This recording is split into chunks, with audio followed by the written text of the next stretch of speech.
Youth വ്യാജനും Kuruva സംഘത്തിൻ്റെ Wayanad fund മുക്കലുമായി ബന്ധപ്പെട്ട് കഴിഞ്ഞ ദിവസം വിശദീകരിച്ചത് സകലത് റദ്ദാകുന്ന ഒരു വാർത്താ പ്രതികരണം നിങ്ങൾ കേൾക്കണം.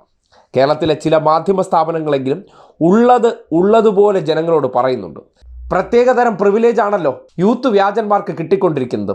നാട്ടുകാരുടെ പണം വയനാട് ദുരന്തത്തിൻ്റെ പേരിൽ പിരിച്ചെടുത്തിട്ട് ₹1 പോലും അതിൽ നിന്ന് എടുത്തിട്ടില്ല, അതിനുവേണ്ടി ഒന്നും ചെയ്തിട്ടില്ല. ഞങ്ങളുടെ അക്കൗണ്ടിൽ തന്നെ ഭദ്രമായി സൂക്ഷിക്കുന്ന ആ വിശാല മനസ്കത, അതുമായി ബന്ധപ്പെട്ട് ഇപ്പോൾ എന്തുകൊണ്ട് ഫണ്ട് മുക്കി എന്ന ചോദ്യം പുറത്തു വന്നപ്പോൾ അതിനും കാരണക്കാർ സർക്കാരാണ്, ഞങ്ങളല്ല. കാര്യം സർക്കാർ ഞങ്ങൾക്ക് സ്ഥലം തന്നില്ലത്രേ.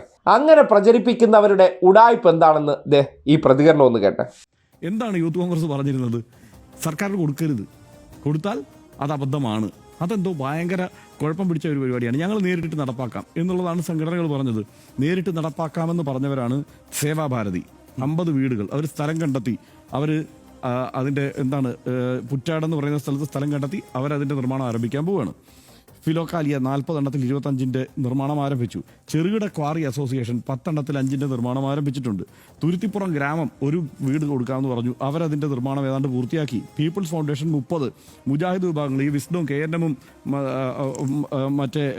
മർക്കസ് ഉദ്ദവ എല്ലാം കൂടെ ചേർന്നിട്ട് അവർ 40 വീടുകൾ പറഞ്ഞു. അതിൻ്റെ സ്ഥലം കണ്ടെത്തി അതിൻ്റെ നിർമ്മാണത്തിലേക്ക് പോയി. CSI 13 എണ്ണം പറഞ്ഞു, അവരതിൻ്റെ സ്ഥലം കണ്ടെത്തി നിർമ്മാണത്തിലേക്ക് പോയി.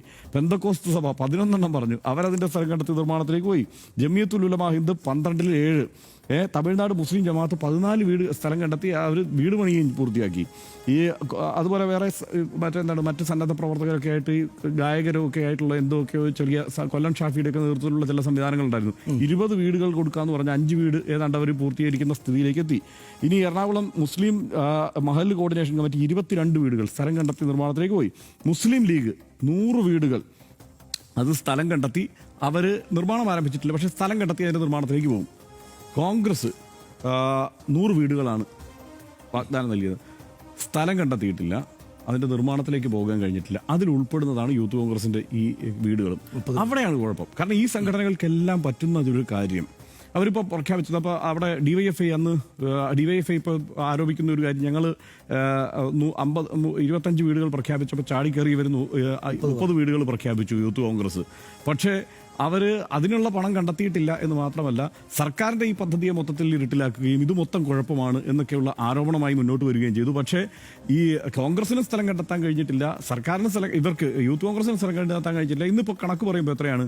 ഏതാണ്ട് 80 ലക്ഷത്തിൽ ചില്ലുവാൻ രൂപ യൂത്ത് കോൺഗ്രസ് കണ്ടെത്തിയിട്ടുണ്ട്. 4 കോടി ചില്ലുവാനും ഈ കോൺഗ്രസും കണ്ടെത്തിയിട്ടുണ്ട്. ഇനി കേന്ദ്രത്തിൻ്റെ സഹായം, അവരുടെ രാഹുൽ ഗാന്ധിയുടെയൊക്കെ സഹായം ഇനി വന്നതിന് ശേഷം വേണം ഇനി അവർക്ക് ഭൂമി കണ്ടെത്തി അത് വാങ്ങി അവിടെ നിർമ്മാണം ആരംഭിക്കുന്നതിന് വേണ്ട പദ്ധതിയിലേക്ക് കിടക്കാൻ. അതായത് ഇത്രയും സംഘടനകൾക്ക് കഴിഞ്ഞത് കോൺഗ്രസിനോ യൂത്ത് കോൺഗ്രസിനോ കഴിഞ്ഞില്ല എന്നതിലാണ്. കേട്ടല്ലോ, ന്യൂസ് 24-ലെ അവതാരകനായിട്ടുള്ള ഹർഷൻ വിശദീകരിച്ച ചില കാര്യങ്ങളാണ് നിങ്ങൾ കേട്ടത്. അതായത് ഈ നാട്ടിലെ പച്ചയായിട്ടുള്ള യാഥാർത്ഥ്യം. ബാക്കിയുള്ളവരെല്ലാം രാഷ്ട്രീയ സ്പോൺസേർഡ് പരിപാടി എടുക്കുന്ന സന്ദർഭത്തിൽ ഈ ഫണ്ട് മുക്കലുമായി ബന്ധപ്പെട്ട് പുറത്തു വന്ന വിവരങ്ങൾ അതിനെ ഇഴകീറി പരിശോധിക്കാൻ കേരളത്തിലെ ചാനൽ മാപ്രകൾക്ക് ഒരു താല്പര്യവുമില്ല. അതായത് ഈ ഫണ്ട് മുക്കൽ എന്ന് പറയുന്നത് അവർക്കുള്ള സ്വാതന്ത്ര്യമാണല്ലോ, അവരത് ചെയ്താലും ഒപ്പം നിൽക്കും. കാര്യം ഇതിൻ്റെ ഒരു വിഹിതം കിട്ടാനുള്ളത് കേരളത്തിലെ ചാനൽ മാപ്രകൾക്കാണ്. പ്രളയ കാലഘട്ടത്തിൽ 1000 വീടുണ്ടാക്കി കൊടുക്കുമെന്ന് പറഞ്ഞപ്പോഴും അവർക്ക് സ്ഥലം വേണ്ട. അല്ലെങ്കിൽ വയനാട് ദുരന്തമുണ്ടായപ്പോൾ സമാനമായി പിരിവെടുത്ത പലരും, അത് മുസ്ലിം ലീഗ് ആയിക്കോട്ടെ മറ്റ് സന്നദ്ധ സംഘടനകളായിക്കോട്ടെ, അവരെല്ലാം സ്വന്തം നിലയ്ക്ക് ഭൂമി മേടിച്ച് അതിൻ്റെ പ്രവർത്തനം ആരംഭിച്ചപ്പോൾ അന്ന് ഞങ്ങളും വീട് വെച്ച് കൊടുക്കും, അത് ഞങ്ങളുടെ രാഹുൽ ഗാന്ധി കുടുംബം 100 വീടും അത് പുറമെ ഞങ്ങൾ 30 വീടുമെന്ന് ആദ്യമേ കയറി അങ്ങ് അടിച്ചു. കാര്യം ഈ വീട് കൊടുക്കുന്നതുമായി ബന്ധപ്പെട്ട് DYFI ആണ് ആദ്യ പ്രതികരണം നടത്തിയിരുന്നത്. അവർ 25 വീട് കൊടുക്കും എന്ന് മാധ്യമങ്ങൾക്ക് മുന്നിൽ അവർക്ക് ഈ നാട്ടിൽ നിന്ന് സമാഹരിക്കാൻ കഴിയുന്ന തുകയെ മുൻനിർത്തിക്കൊണ്ട് പറഞ്ഞപ്പോൾ തൊട്ടടുത്ത ദിവസം കയറി യാതൊരു പ്രായോഗികതയില്ലാതെ ഒരു 5 വീട് ഗുമ്മിന് വേണ്ടി കൂട്ടിപ്പറഞ്ഞു. എന്നിട്ട് എന്ത് സംഭവിച്ചു? DYFI 20 കോടി രൂപ പിരിച്ചെടുത്ത് 100 വീടുകളുടെ പൈസയായിട്ട് ഗവൺമെന്റിന് കൈമാറി. ഇവരോ ഇതുവരെ 85 ലക്ഷം രൂപയെ ആയിട്ടുള്ളൂ, അത് ഒഫീഷ്യൽ അക്കൗണ്ടിലൂടെ. പിന്നെ കയ്യിൽ മേടിച്ചത്, അടിയിൽ കൂടെ മേടിച്ചത്, പോക്കറ്റിലൂടെ മേടിച്ചതെല്ലാം എങ്ങോട്ട് പോയി ആവിയായി എന്നറിയില്ല. അതുമായി ബന്ധപ്പെട്ട് ഒരു ചുവട് വയ്ക്കാതെ ആ പണവും മുക്കാനുള്ള പരിശ്രമം നടക്കുമ്പോഴാണ് ഈ വിവരങ്ങൾ പുറത്തു വരുന്നത്. അപ്പോഴാണ് സർക്കാർ ഭൂമി കൊടുത്തില്ല എന്ന പുതിയ ആരോപണവുമായി പുറത്തു വരുമ്പോൾ കേരളത്തിലെ ജനങ്ങൾ സത്യം അറിയണമെന്നുള്ള നിലയ്ക്ക് ചില മാധ്യമങ്ങളെങ്കിലും വസ്തുത ജനങ്ങളോട് വിളിച്ചു പറയുന്നത്. ആ നിലയ്ക്ക് അന്ന് ദുരിതാശ്വാസ നിധിയിലേക്ക് ഫണ്ട് കൊടുക്കരുതെന്ന് പറഞ്ഞവർ, അതുമായി ബന്ധപ്പെട്ട് സർക്കാർ വിളിച്ച യോഗങ്ങളിൽ പങ്കെടുക്കാതെ വിട്ടുനിന്നവർ ഇന്നിപ്പോൾ പറയുന്നു ഞങ്ങൾക്ക് സർക്കാർ ഭൂമി തന്നില്ലത്രേ, അതുകൊണ്ടാണ് വീട് വയ്ക്കാത്തതത്രേ.